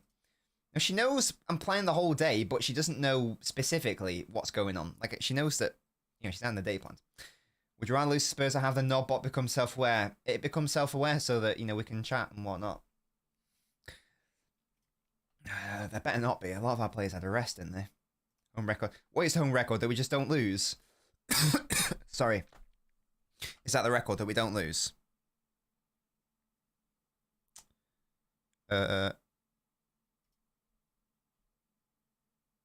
Wait, the hell is this? Oh, sorry, never mind. I had a weird email. I was like, what the hell? Ignore it. It's fine. Good, good. All good in the proverbial hood. Boom. Big ups, Dave. I'll let her know. I want to win the deflates our rivals, makes the Pep extension sink in fully. That'd be lovely. My missus woke me up at 1 in the morning to tell me she was anxious. It was good. I'd be like, what the fuck? Why are you calling me? I'm trying to sleep. I have no idea, South. I think he'll be back after, surely. The last loss was Brentford. Jesus. That was a shit game as well. Akanji was a mess there. Is Corbridge asking to collab? Can you imagine? Crazy. I would love to have a conversation with Goldbridge and do like some sort of show with him. That'd be very interesting. Because I don't know if he's ever been challenged directly by another human being, like in a live format. That would be very interesting to see. I feel like I'm quite good at challenging people, so that'd be interesting. City strength, strong home record, the return of pivotal players, so victory for City is more likely. But Spurs have lost their last 2, haven't they? So it'll be a Spursy thing to lose, and then win at the Etihad, wouldn't it? It would just be so like them, wouldn't it? My name's Tottenham Hotspur. I don't win anything, but I always beat you.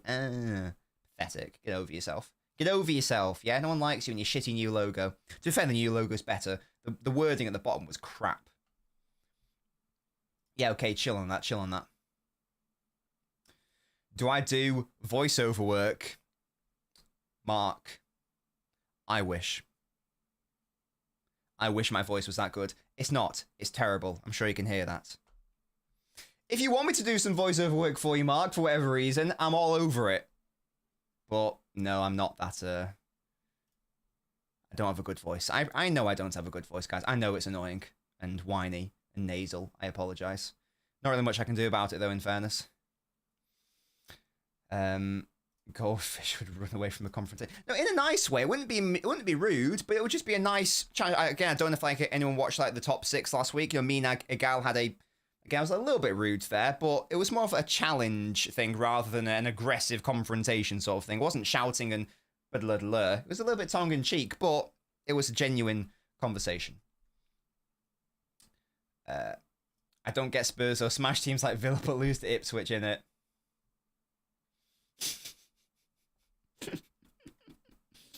Oh god, Phil would have won tomorrow, and if we had Ruben back, but can't see a win unless the team has completely replenished over the international breaks, as Ollie. Yeah. It's probably about right. Thank you, Toby. What the hell? You didn't have to say that bit at the end. If we change your searches, why do you reckon I should get one? I doubt it. Yeah, that's crazy, Mustard. That is crazy. What the hell? Be good for a virtual assistant. Yeah, Fez. Be live for another 10 minutes, guys, just to make it around 8 o'clock. Anything else we want to discuss today? Pep extension's been fun. We talked about the Spurs game. We even like had a little bit of a chat about our rivals. Anything else we want to have a chat about? Get your thoughts in right now. This is an interactive show at the end of the day. It's an interactive show. I think we're going to watch a Christmas film after this. That's a question. When is the first socially acceptable time to start watching Christmas films and put up decorations? Mrs. Nobbins has already put up all our decorations. She did it 2 days ago. And did we watch a Christmas film? I can't remember if... Oh yeah, we did. It was a what's it? It had the guy from Ghostbusters in it. I think it was called Scrooged.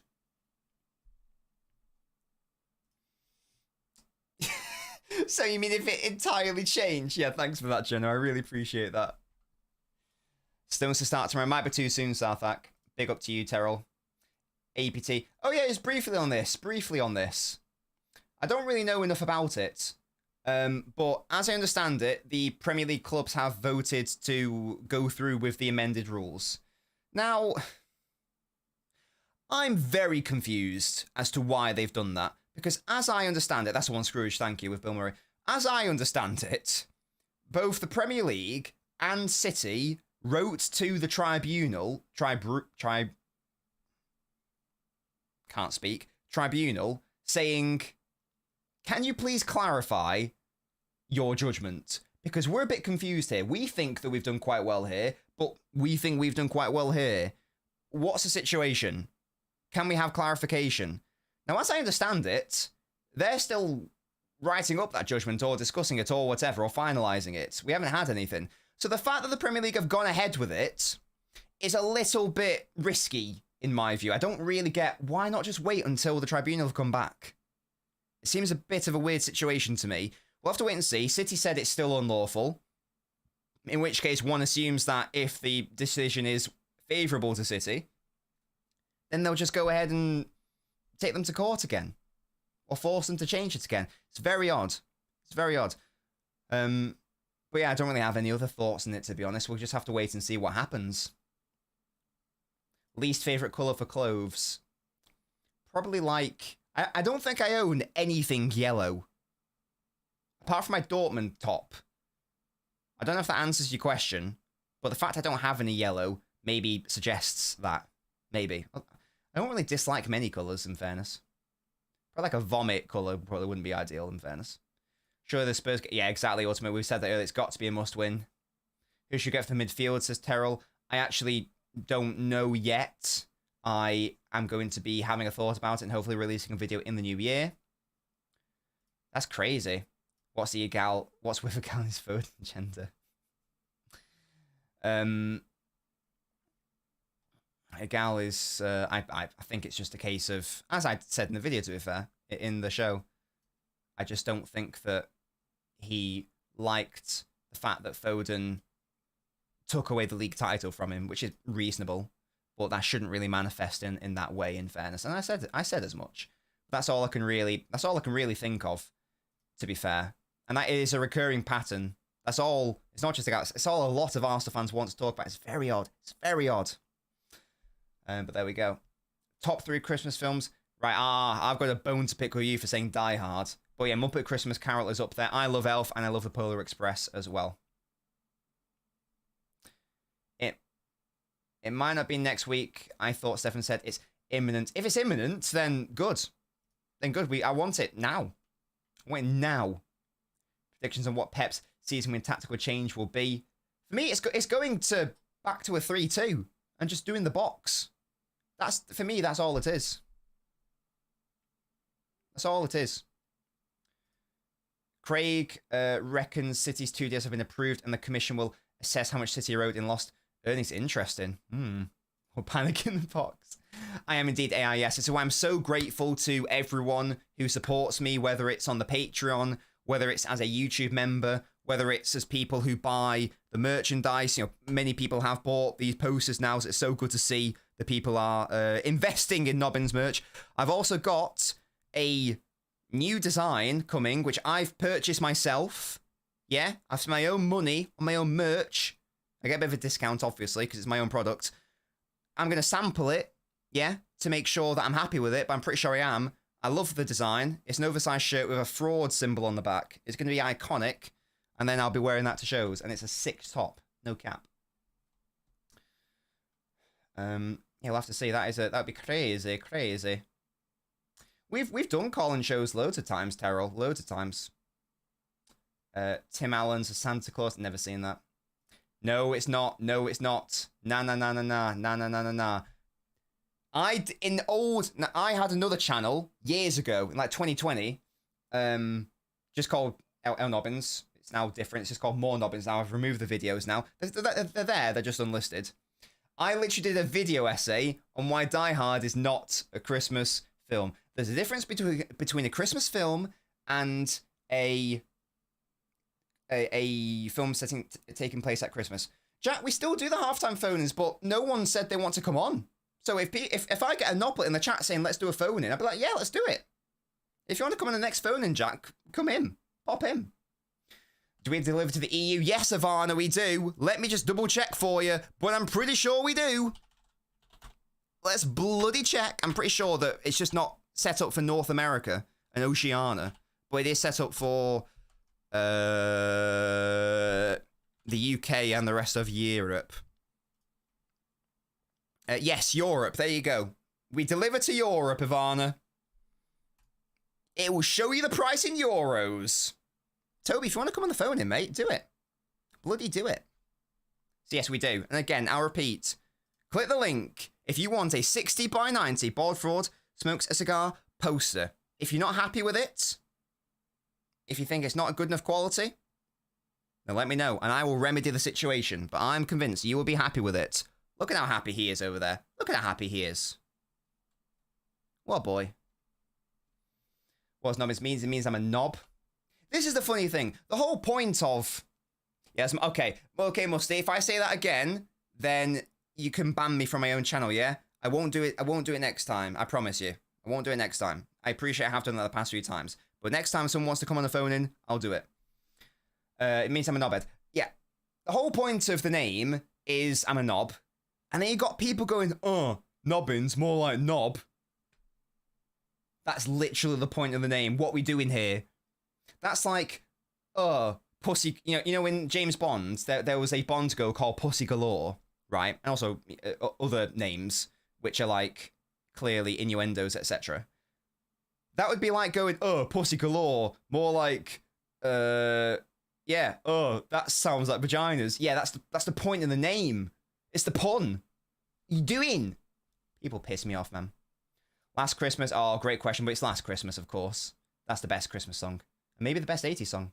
Yeah, we do deliver to the EU. Big up, Ivana. Get your poster. And if you have a look at the shop, you'll be able to see the fraud tops as well. That's the thing. If you click the link in the pinned comment and just go to my shop, you might see the fraud posters. Is there Canada delivery? Jono, if you would like to buy a poster, I will set it up for you. I will, because I've got to sadly set up a separate shop. I can do that for you though, Jono. If you say in the chat right now, I will buy a shirt. I will do that for you. I will set it up. Let me know if you want it, and I will make it so. Just like Jean-Luc Picard, I will make it so. Yeah? Well, I've never seen the Charlie Brown Christmas. There you go. We'll do the phone-ins then. Big up. Hopefully we discussed this. He also likes to challenge you on this. Wait, what? He didn't say this. He said that he's not as creative as like a De Bruyne or a David Silva. We chatted about this earlier. He didn't say he's not creative. He just said he's not as creative as a De Bruyne. So don't worry about it.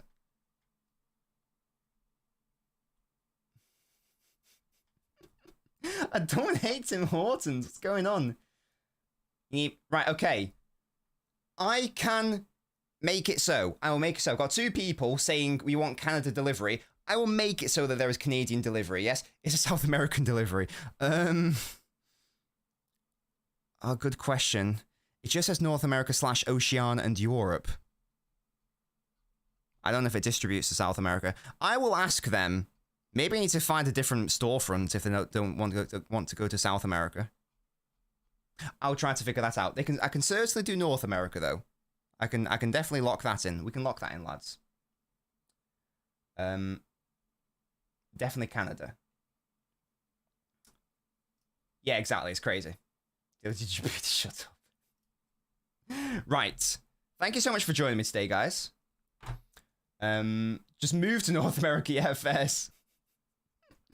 I'm going to shoot off, I think. I think this has been a fun stream. Also, right, incredibly minor change. You guys probably didn't even know. Okay, I'm not actually going to say it. I'm not going to say what the change is. Can anyone notice the incredibly minor change to the stream, which probably doesn't add anything to it, but I just wanted a little more of ambiance in the room?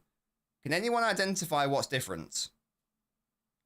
The fact that you haven't noticed it actually might be a good thing, because it's not really sort of supposed to be noticeable. It's like a tiny little thing. I had to invite LB on. I do need to get LB. I don't know why I keep not getting people on as much as I should.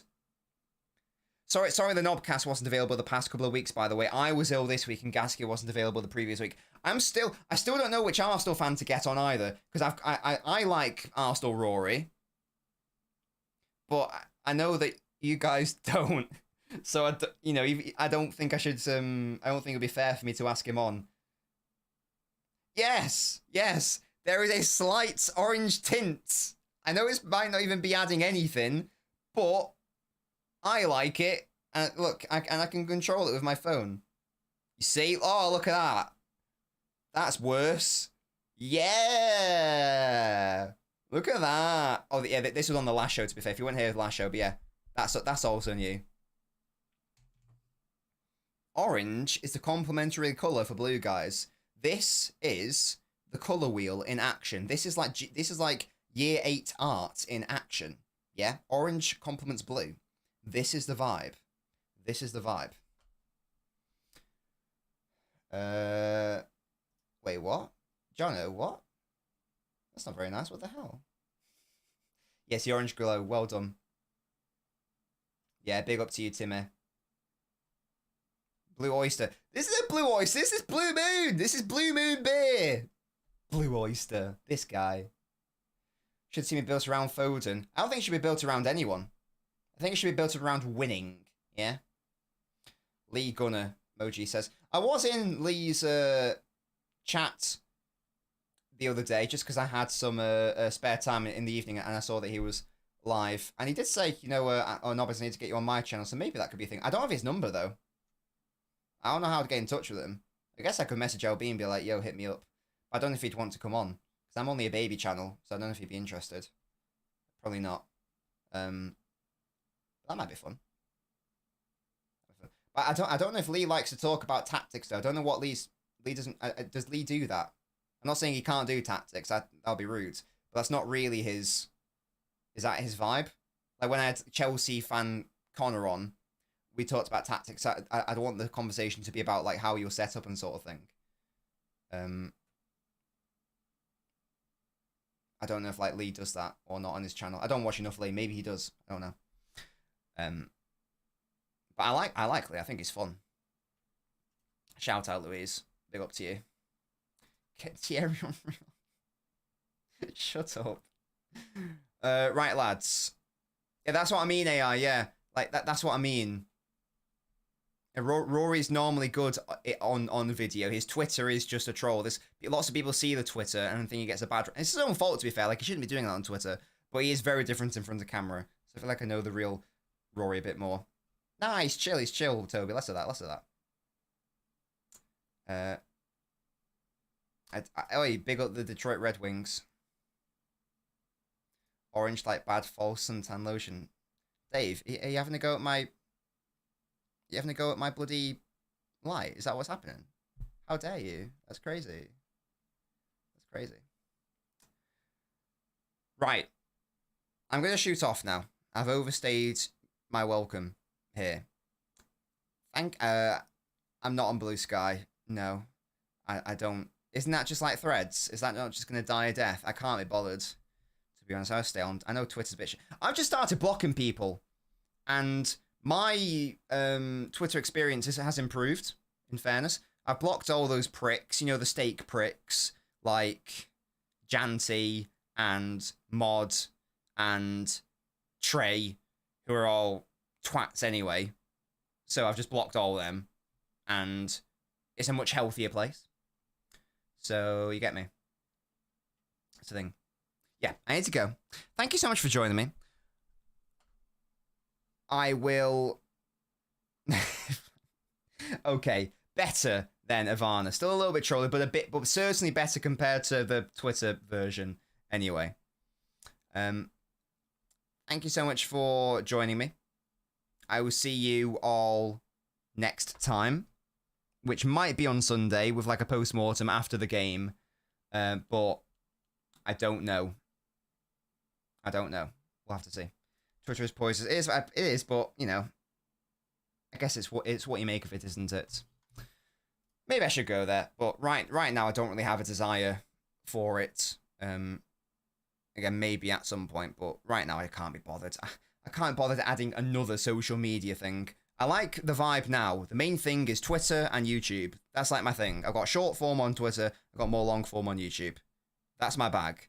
I like the two. I try to focus on doing when I first started this like 4 years ago, I tried to do everything. I tried to do Twitter and Instagram and Twitch and TikTok and YouTube, and in the end it was all just a mess, and I wasn't able to do one thing well. Whereas now I feel like we're doing the YouTube and Twitter well. You get me? Just by focusing on those two things. Anyway, thank you so much for joining me. I keep saying this. Thank you so much for joining me. I'll see you tomorrow. I'll see you on Sunday, hopefully, for a post-mortem. We'll see how we get on. Have a lovely rest of your evening. Let's hope for a victory tomorrow against Spurs. I'll have more thoughts about if we can get like an Arsenal fan on in the future for Nobcast when Gasky isn't here. I said I've got my Liverpool fan locked in with Tom. I've got my Chelsea fan locked in with Connor. Really like Connor. The main missing one is obviously, and Gasky obviously United. The main missing one is Arsenal. So we do need to have a think about that. Until then, guys, thank you so much for joining me. Thank you for your support as always. I'll see you on Sunday probably. Goodbye, guys.